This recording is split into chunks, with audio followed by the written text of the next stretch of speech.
Hi everyone, I'm here to talk to you today about the first half of August and the new moon that we have coming up on the 4th in Leo. Now, we have some very intense astrology for the rest of this year. It's been very eventful and dramatic through mid-July. The pace is going to pick up again from about the 12th of August in particular, and the energy is extremely dynamic moving into September, October, November, into the end of the year. So just know Mars is now in Gemini, which will speed things up even more because Mars is always very speedy. Gemini is mutable air, so there can be a real feeling of fast moving news, information, events coming in. It stays in Gemini until the 5th of September.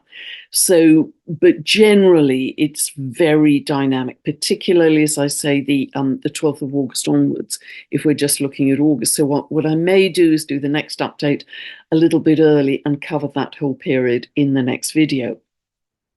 So don't think when things become very eventful and colourful and dramatic that anything is not, that something has gone wrong, because the astrology can see this very clearly, and we are on plan, let us say, as the old world collapses and the new is born.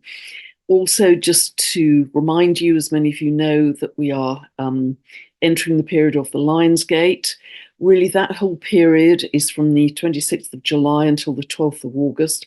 This happens every year when the Earth, the Sun, Sirius, and Orion align together, and it peaks on the 8th of August, and this is traditionally always a time for a lot of spiritual information to come in, for healing, for increased manifestation ability, and many spiritual people talk about this. So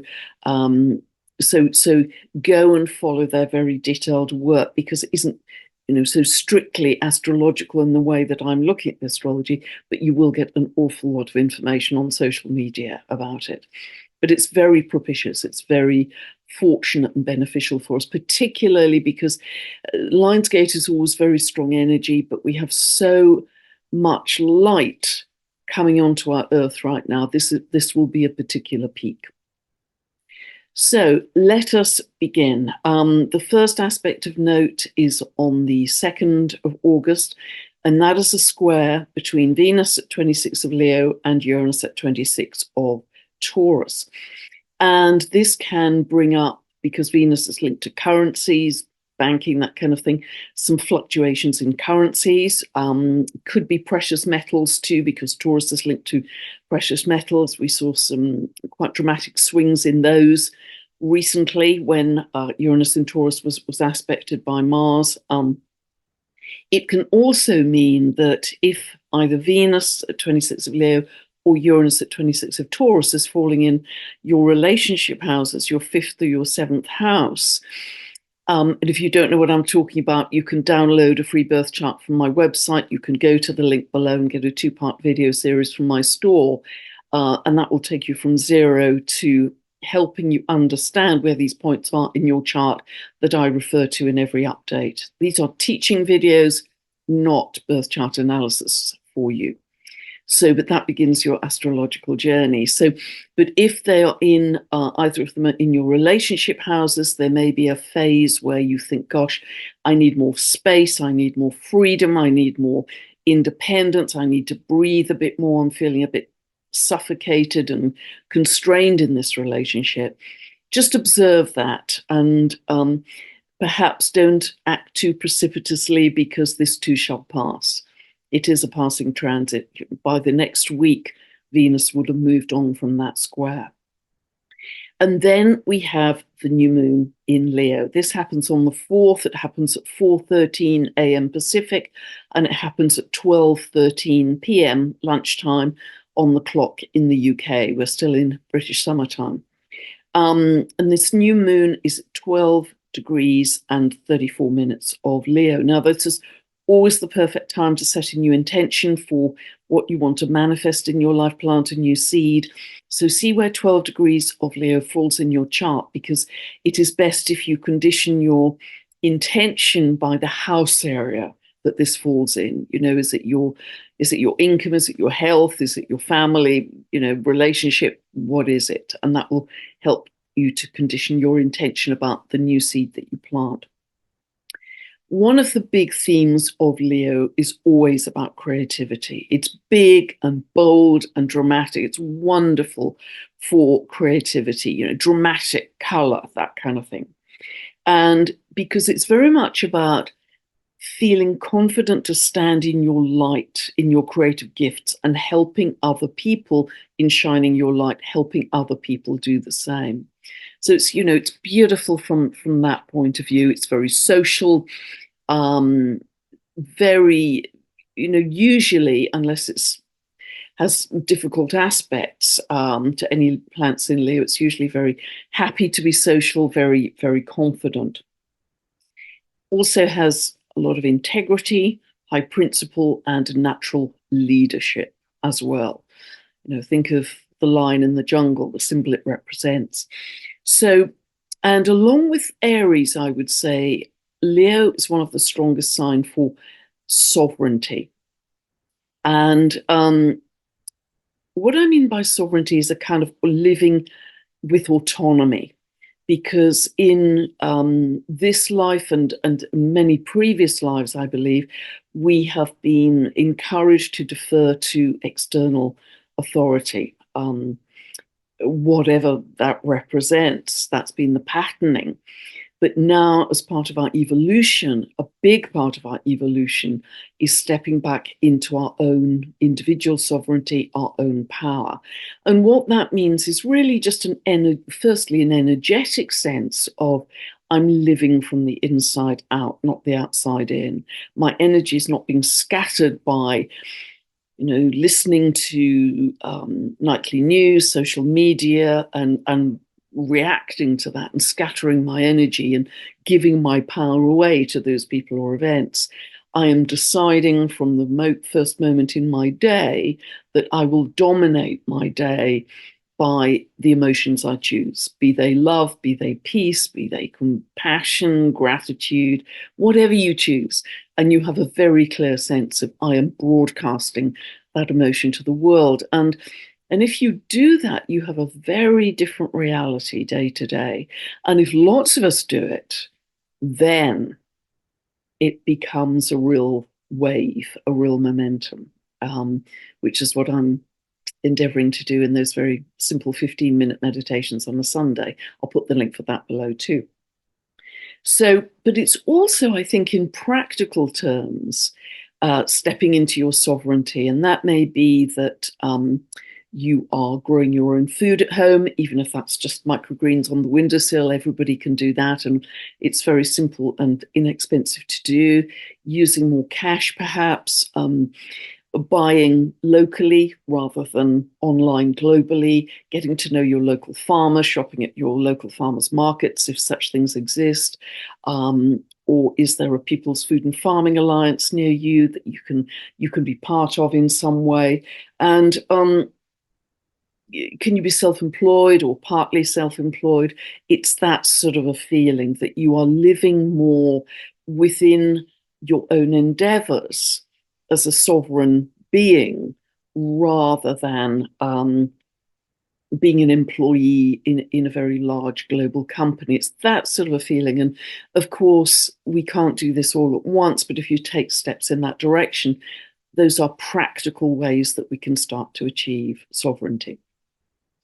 So, but it's mainly energetic, are you living in love or are you living in fear?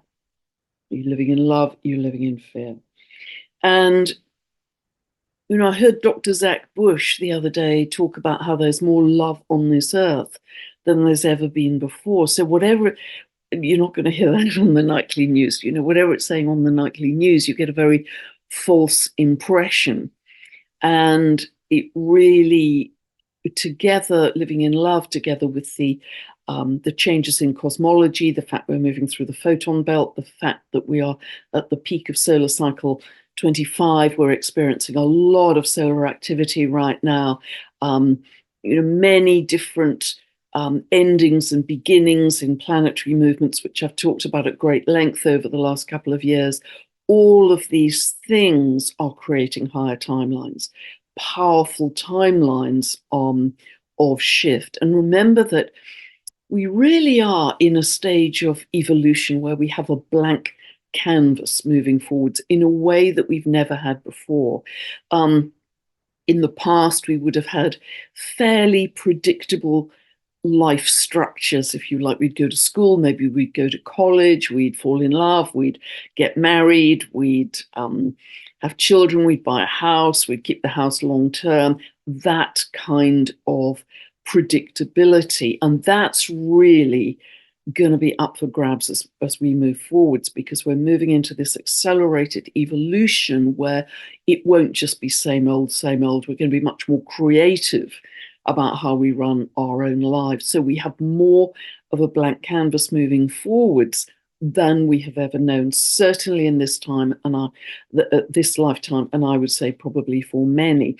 Now, that's very exciting, it's very empowering, but we also have to live, I think, much more consciously and with greater intention in terms of the emotions and feelings that we're living with day to day, because that's what's creating our tomorrow. There's a Chinese proverb about it, that whatever your thoughts and feelings today are creating your tomorrows. And that really, we know from all the research, there's a lot of evidence for that.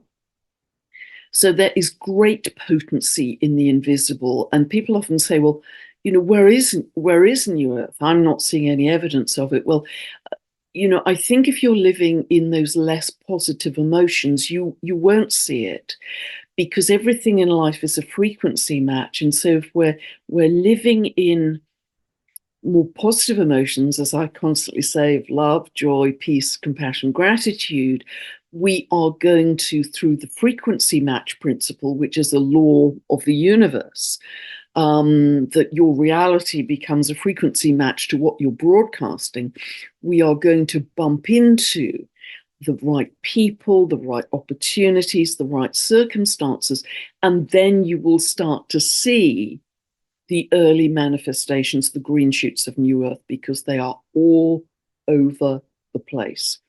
Groups getting together, people write to me every day from all over the world that they're buying land, they're growing food, they're getting together with like-minded people, generally in person, but it can be online as well, to start to embryonically, but to start to create a different kind of social structure from the grassroots up, which is much more sovereign. As I said, they're happening all over the world, and I've had a lot of contact and experience of those. So it's happening, but you can only see them. It's like, there's that apocryphal story of some people could see the ship on the horizon on the sea and other people can't. It's that kind of, or in a haunted house, some people can see the ghost and the other people can't. It's all about a frequency match. So if you tune your radio dial to more positive emotions, nobody decides that but you. Nobody forces you onto any particular timeline but yourself. Then you are going to see, attract, and live out these very different circumstances. And the reason I feel so confident about this is, having done a big analysis, even just of Pluto, let's say, in the historical times when it moved into Aquarius, which it only does every 248 years, going back to the 1200s, the 1500s, the late 1700s, the last time this happened, and observing what happened to the socioeconomic and political system during those years, I can say with a lot of confidence that if we take this opportunity with love, we are on the fastest evolutionary trajectory than we have ever been. So try and feel that excitement and empowerment rather than the despair of what is collapsing. So that's that's quite a lot about sovereignty, because it is all around us. So, and the other thing, just before we look at the chart for the new moon, is that the sun and moon at 12:34 of Leo are very tightly opposing Chariklo. I haven't talked about Chariklo for a long time because she hasn't been part of the geometry. Beautiful Chariklo. Chariklo is a centaur. She, in myth, was the wife of Chiron. She's a soul midwife who is present in times of shift from life to death, but she's also very present in shifts of consciousness, which is what we're going through right now. To me, she very much represents the eternal ground of being, the eternal silent ground of being that the Buddhists refer to. She is just a silent, beautiful, healing state of being. And, I love this sort of radiant presence that is very much part of her symbolism. And, you can meet people like this, can't you, that meditate a lot. And as soon as they walk in a room, they're kind of shining with this energy of peace and presence. And that's Chariklo for me. So this reminds us that is always, always there to allow us to drop into peace, drop into stillness, drop into silence. And I've talked recently about booking stillness meetings with yourself. And I just think that's a great idea, at least once a day, that you have an appointment in your diary to book a stillness meeting. Because how often do we do that? We put our feet on the ground in the morning and boom, we think of our to-do list, checking our emails, checking our phone, off we go, lickety-split through our day. So it's taking those pauses. And with Chariklo, when you have those stillness meetings, even just for a few moments, a few minutes in a day, remember to put your worries in a box next to you. Just put them in a box. You can always pick them up again when you're finished your stillness meeting, but get used to putting your worries in a box. That you are able to do that. You are able to make them separate from you, because that's a very good habit for us to fall into, that they do not own us. They do not possess us. We can put them in a box to one side when we choose to. So yes, dropping into stillness, peace, and loving that stillness. I so often say, I love stillness. I love peace. I love that sense of bliss, dropping into bliss, and cultivate, milk what that feeling is like for you. Because the more that becomes your default setting, rather than any kind of fear or panic, the better your day-to-day reality will be. So, very long lead in to the new moon. So let us now look at the new moon in Leo.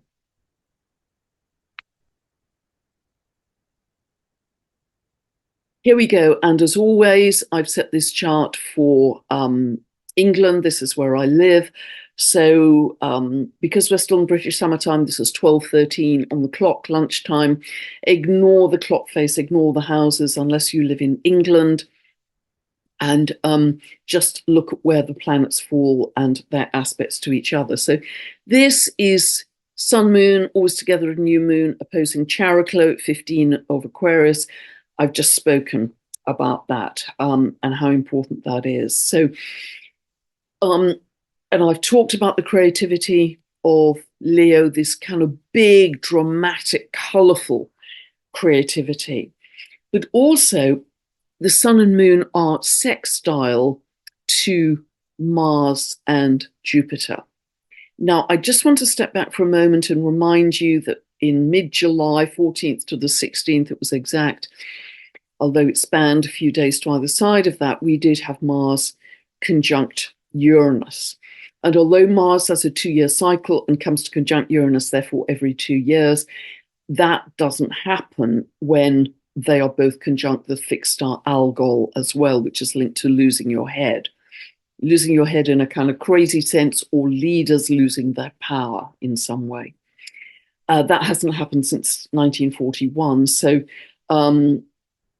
certainly we had some manifestations of that. I never ever like to see violence, but there was a violent event, as many of you know, in the US.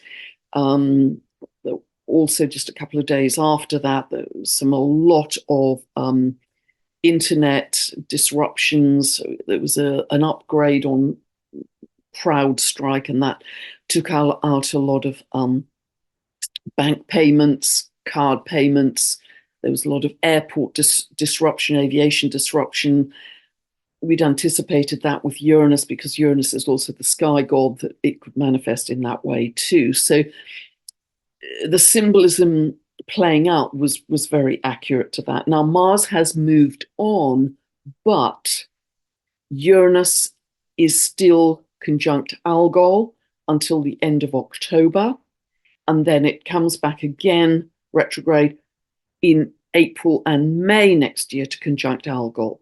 So if you go back to my previous update, all the countries and people I was talking about with Uranus conjunct Algol still apply. Mars was just a kind of trigger, an igniter of that symbolism, but all of those things still apply. Now, we've had, just in the last 24 hours, pretty dramatic events in the US, with President Biden stepping out of the re-election race, the election coming up in November.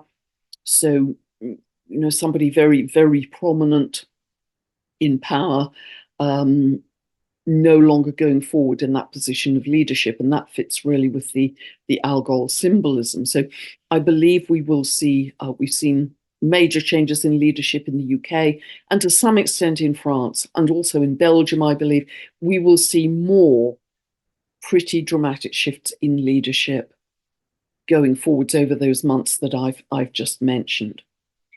So, but now Mars is starting to advance on Jupiter, and they are technically conjunct. So this does several things. Mars always energizes where it is. Jupiter expands. So they're in the sign of Gemini. So there is going to be a lot of heat and fast interchange on social media. Gemini and Aquarius are the two signs linked to social media. There's going to be a lot of energy, a lot of information, a lot of facts pouring out at speed, because Gemini is already quick. It's kind of very mercurial. Mars energizes that further. So it's going to be fast. It's going to feel overwhelming at times, which is why you've got to, it'd be a good idea to drop into your stillness meetings. Please stay out of spats, tit for tats, I'm right, you're wrong, because it feeds this polarity that ultimately mushrooms into something so much bigger that, I talked about in the last video, and that's never helpful for anyone. Just stay in your eagle's perch, stay in divine neutrality. It will serve you, the people around you, and the collective so much better. I was just listening to Greg Braden, talking about, it was beautiful, talking about how we are one consciousness, which of course we are, and I've talked about that too. One consciousness, and we are divine fractals of that one consciousness, and how it is essentially a hologram. And absolutely, I remember writing about this in my first book quite some years ago, but he was emphasizing the point that as we as individuals shift, just as one individual even, we alter the entire hologram, the entire collective, the entire consciousness. But when we come together in groups, that energy is magnified further, which of course is what we're trying to do in the Sunday meditations, and many people are doing that all over the world too. It's so powerful. So, but Mars is also conjunct Jupiter. I think of this as a kind of crusading conjunction. when you're fighting for your beliefs, Jupiter, you're fighting for the truth, Jupiter. So it can have a very, energetic component of a group of people coming together and fighting for the truth. And what is that truth going to be about? With all facts and information coming out. Well, if we look at the ruler of Gemini, that's Mercury. It's in another of its signs of rulership, Virgo, and it is stationary. And that means that Mercury is very strong here. Virgo, where Mercury is sitting, is principally to do with health. So we could see a lot of information just pouring out about health and people taking, one side or the other. So please, please try and be neutral, try and be objective, because remember, with Neptune at the anaretic degree of Pisces here, one of the shadow sides of that is what's true and what's not. What's true, what's not. So the slippage in that last degree of Pisces, because Neptune rules Pisces too. So drop into your heart, drop into your breath to use your discernment, that's very linked to Virgo too, about what's true and what's not. Now, Gemini is also very creative, particularly with writing projects, really creative. And they are in sextile, as I say, to Leo. So Sun, Moon here, and we also have Venus in Leo. That's more, as I mentioned, to do with, I think of it as color and art and, big dramatic beauty. It can be acting as well. So, but overall, these are two very social signs and very creative signs. So it's a really good time to start a creative project. New moon, new seed, new moon in Leo. So yes, but do be careful on social media. Now, also we have Mars in a very tight quincunx, actually, to Ceres. That's almost at 9 degrees, and we have Mars at 9 degrees here. Ceres is about harvests and grains, so certainly in some stresses around those with extreme weather and our food supply. But Mars really energizing that does suggest to me, and Uranus in Taurus also suggests, that there will be new ideas, Gemini, around food growing, innovations around food growing. That's very much Uranus in Taurus, to do with food production and agriculture, very much to do with Mars in Gemini in aspect to Ceres, new initiatives.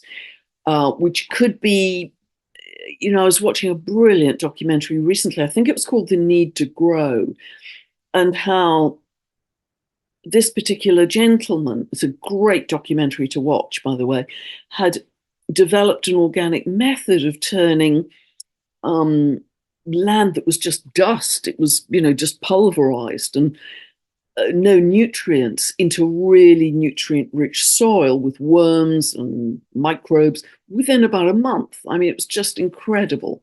So I think we're going to have a lot of new ideas. And I also feel, as I've spoken about recently, that we are, with the Lemurian energy coming in more strongly. I haven't put Salacia in here, but Salacia, dwarf planet that represents, to me, dolphin energy, Lemurian energy, is at 11 degrees of Aries and therefore tightly entwined to this new moon. I believe that Salacia, close to the North Node, plus Haumea, as I've spoken about, in this very strong square to Pluto long term for the next couple of years, and quincunx to Sedna for the next couple of years, very strong geometry here. Haumea, strong regenerative principle in a water sign. Sedna, we know the myth of Sedna, how she represents metamorphosis of Sedna into beautiful sea creatures. I believe we are going to see ancient land masses of Lemuria re-emerging from the sea. I've mentioned that a couple of months ago there was a gigantic mountain range that nobody knew about, discovered off the coast of Chile, Recently, something else has been discovered around the Dogger Bank, which I believe is between sort of UK and Scandinavia. As these come up, and certainly this was true of the mountain range off the coast of Chile, had new species of seafood, fish. As we move forward, I think we are going to have very rich nutrients coming from the sea, medicines coming from the sea. I believe that things like algae and plankton are going to give us nutrient-dense food in a way that we've never known it before. So even if areas of land are struggling, so much, I believe, fertile new land, ancient land, but new land with new species going to come from the sea. I feel that in my bones. So that's a whole exciting aspect over the coming 2-3 years and beyond. Okay, just one other thing while we are talking about Mars here. Mars here is conjunct Uranus in the US chart, that 4th of July, 1776, Philadelphia, 10:05 in the afternoon, which suggests, and Uranus in that chart rules the third house of media and communication. So we could see some pretty explosive news coming out round about this full moon, give or take a few days in the US, as if we haven't seen enough already. But that's going to be interesting to see. Another, so much to talk about in this chart. Another aspect which is building is a square between Jupiter and Saturn. Now, Jupiter moves faster than Saturn. It has a 12-year cycle. Saturn has a 29.5-year cycle. So this is starting to come into an exact square. If you have anything between around 15 to around 19 degrees of the mutable signs, Gemini, Virgo, Sagittarius, Pisces, you may be feeling this even more strongly. But for everybody, see where Jupiter is falling in your chart, which house area at 15 degrees of Gemini, because this will tend to expand that particular area of life. It may bring some success or abundance or recognition in that area.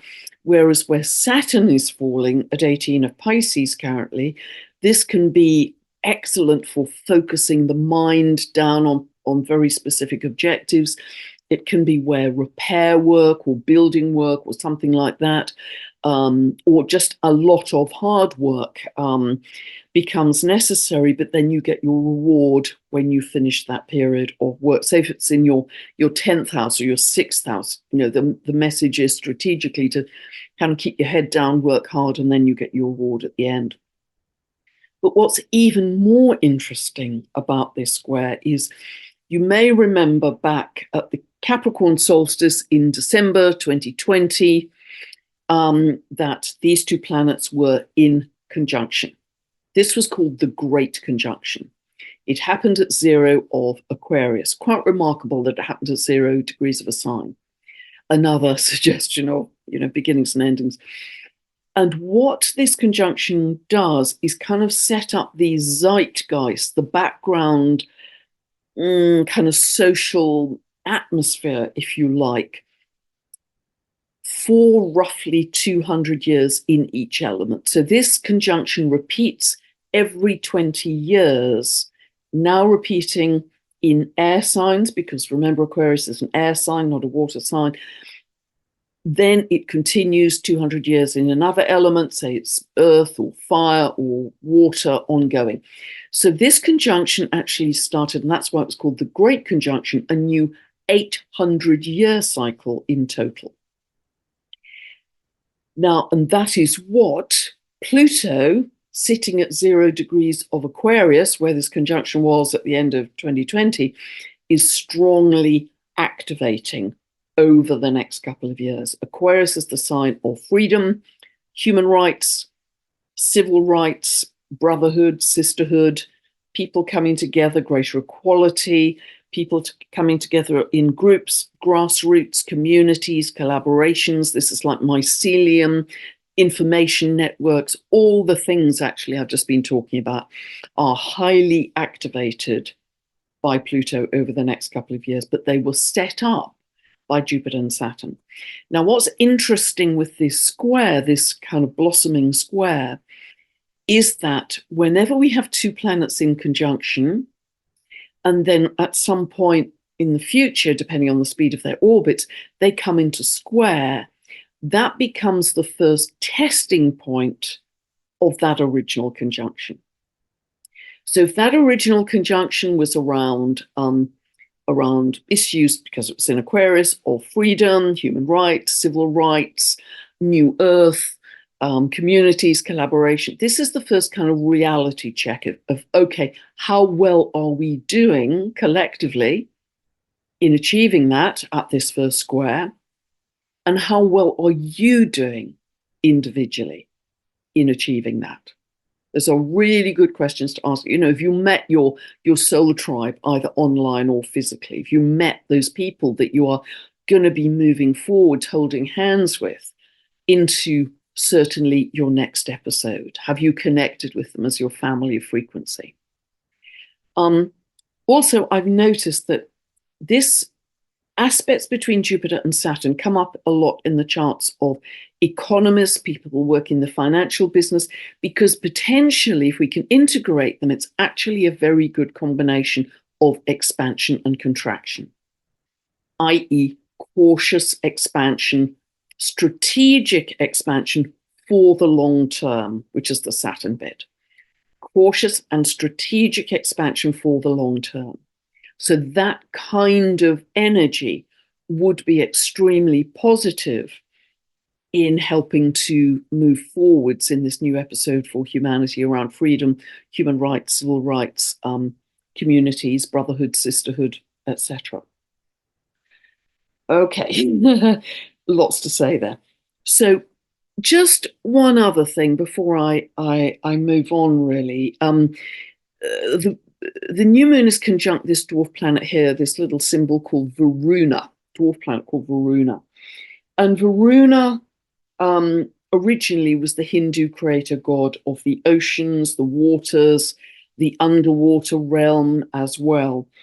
And so things, issues to do with water are going to be coming up very strongly, not only because Varuna is conjunct this new moon, but much, much more long term, because Neptune is still in its own sign of Pisces, but is also hovering around this anaretic degree, really until February 2022, when it moves fully into the next sign of Aries. That's a big deal. That's another very big new episode for humanity. So it's going to be hovering around the end of Pisces.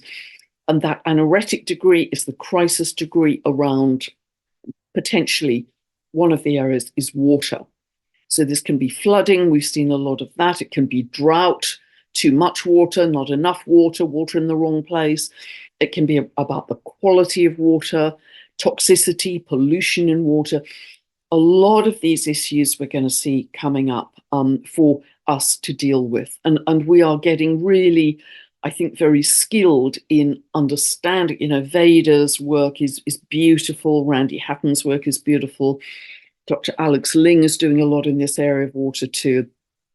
The people who are really making jumps in our understanding of water. Veda, as you know, calls it God consciousness, which I think is really quite beautiful, as the primary evolutionary force in the universe. And I just think that's so exciting. So we've got so much more to discover about water. Anyway, that is highlighted particularly at this new moon. Varuna also punishes those liars in her symbolism. She's the keeper of moral law that do not honor contracts, that violate sacred law. That's going to be very interesting as well, together with everything else I've talked about with this chart. Okay, so I'm going to stop sharing here. So creativity is a big one, linked to Leo. Another area for Leo is, of course, courage. And you think of the courage of the lion. And I think we, as a generation, those of us alive now who are helping to create New Earth from scratch, are demonstrating an immense amount of courage. And I think generations in future will look back, and I always feel quite emotional with this, that they will look back on us as the trailblazers, the cycle breakers, the pioneers of building a new earth, and think what courage those people had, what courage they had to stand in their sovereignty and in their love and in their light and create something much more loving for the people who followed on behind them. So I always feel quite emotional. So courage is a big part of Leo. But another very obvious part of Leo is it's the sign that is most associated with the heart, most associated with the heart. And I think we're all very aware that in this lifetime in particular, but also in previous lifetimes to some extent, we have lived in our minds. You know, this has been the information age, hasn't it? You know, the World Wide Web, communication in computers, social media like Twitter, which became X, TikTok. You know, they have all encouraged a kind of hamster span of attention, very short attention. You know, we're picking up information all day long. You know, we're getting faster and faster mentally at doing that, but there's such an overload, and there will be with Mars and Jupiter in Gemini. So please take those stillness meetings with yourself. So in future, we are moving to a much greater age of the heart, dropping into the wisdom of the heart. And the heart, I think it was discovered in the 1990s that the heart actually has 40,000 neurons. It's referred to as the little brain, and the heart, as you may know from the HeartMath work, sends more information to the brain than the brain does to the heart. The heart's toroidal field is massively larger than that of the brain, particularly when we are in coherent emotion, love, joy, peace, gratitude, compassion. So in future, we will live from the heart. When we are in embryo in our mother's womb, the heart is the first organ that's developed, and it is our largest electromagnetic organ. And I've mentioned in the past how channelers such as Lee Harris have mentioned that it is the heart that is the portal to the cosmos. That's how we connect with the cosmos. And my good friend Janet Trelaw, who channels an aspect of Dwell Kul, Zachariah, has also said that. So yes, very much that is how, because it's the largest electromagnetic organ, that is how we connect to the electromagnetic field. And increasingly there is science in understanding that. And there's something very beautiful that comes from the ancient Vedas, thousands of Indian texts that are thousands of years old. This comes from a section of those called the Upanishads. And in the Upanishads, it talked about this tiny pinpoint of light at the center of the heart, this tiny pinpoint of light that is most vital as a kind of flame of our life force and our sacredness, if you like. So, you know, I'd suggest to you that when you drop into the heart with your breath, when you are in your stillness meetings, you drop it, you know, you're following the breath to drop into the heart. And please focus on the breath 100% as you drop into the heart. You could choose to focus on that tiny, tiny pinpoint of light, that absolutely minuscule pinpoint of light in your heart. But you could perhaps choose whether you'd like to expand that pinpoint of light just a little bit. And with every breath, you may choose just to see if you can expand it just a little bit more and shine it a little more brightly. And if you do that as a practice, an experiment, just watch what happens, because then you really will be finding your light and living in your light in an even bigger way than you've done to date. And you will be connecting via connecting with other people's hearts with their light too. And, you know, I think this is something that is immensely exciting for free energetically, that we can do that will connect us at the most profound, the most loving, and the most sacred level as we move together in love as humanity. I just feel this so deeply. So, and you know, all that I'm talking about here in creating New Earth is not going to be shouty. It's not going to be loud. It's going to be in that loving, quiet conviction of your heart that we create this tsunami of love, this energetic wave of love that is building, building, building every single day. And, you know, people are reporting this back to me all the time. Yes, it seems to be very present when we do our 15-minute free meditations on a Sunday, all for free, no tech, no Zoom, no recording, no nothing, just join energetically. Lots of people are doing these global meditations, and inevitably, I'm sure we're joining with their energy. It's all for the greater good. So, you know, hold your light, hold your vision as we move forwards. And just before I came online, actually, and by the way, if you can't think of a better mantra, keep rolling around your head as you move through your day. You know, you're getting ready, you're making food, you're cleaning your teeth. We're welcoming in an expanded consciousness of love. And just before I started to film this, I just happened to be watching a podcast from Next Level Soul with Alex Ferrari, and he was interviewing Lee Harris. And Lee Harris was channeling the Z's, and it was so beautiful and so relevant. I'd like to share that with you now, and I'll put the link for that video below. It came out on July the 20th. This is Lee Harris, his channeling of the Z's. So if you're willing to just take one tiny step in the direction of progress, one tiny step in the direction of healing, one tiny step in the direction of opening, it will amplify you so fast. You will unfurl your energy onto the planet in a way that you haven't previously experienced. And when you do that, you will find others who are doing the same. And you will amplify and multiply each other. Exactly what I've been talking about here. For you are here to multiply an energy of love. You are here to multiply a vibration of oneness. It's an extraordinary thing. Really beautiful. And finally, and I have a special treat for you. About 2 weeks ago, I was offered at very short notice an opportunity to see a film about the heart, which is not yet on public release. And amazingly, in my very busy schedule, I had a gap and I was able to watch it. I thought it was really beautiful. It's taken 7 years to put together. It is extremely original in the way it's been put together. It's very sensitive. Really, just love emanated from this. I found it incredibly inspiring. It's some of it is about the science of the heart.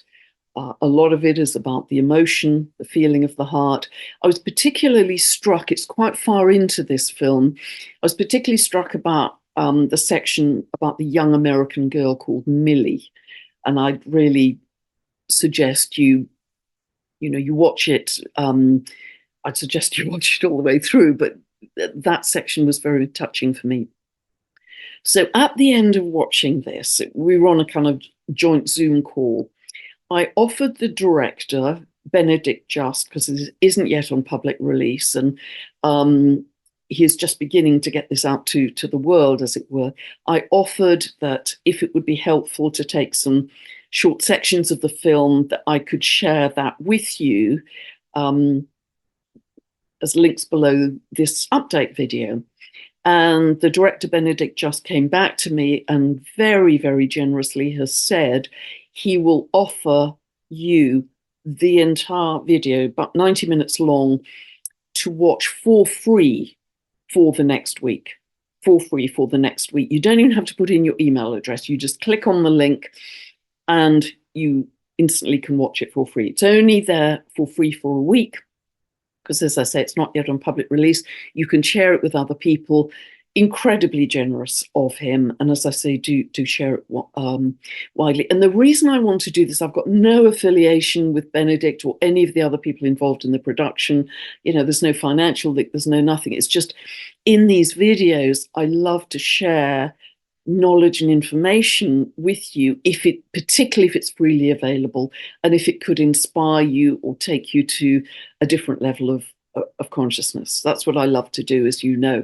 So that link is below, and yeah, enjoy. I really loved it, and I think Benedikt has done a beautiful job. So that's it for the new moon in Leo. Very exciting astrology. Becomes even more dynamic from the 12th of August onwards.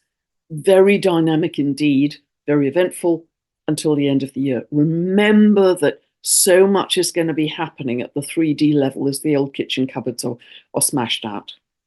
Just keep that analogy in mind. But you don't have to live in the kitchen, in the rubble, while that's happening. You can be on your eagle's perch, creating new earth, with loving friends, and just living in joy. Up to you, your choice. Nobody forces you onto either timeline. Really hope that's helped you. God bless. I'll be back very soon. Bye for now.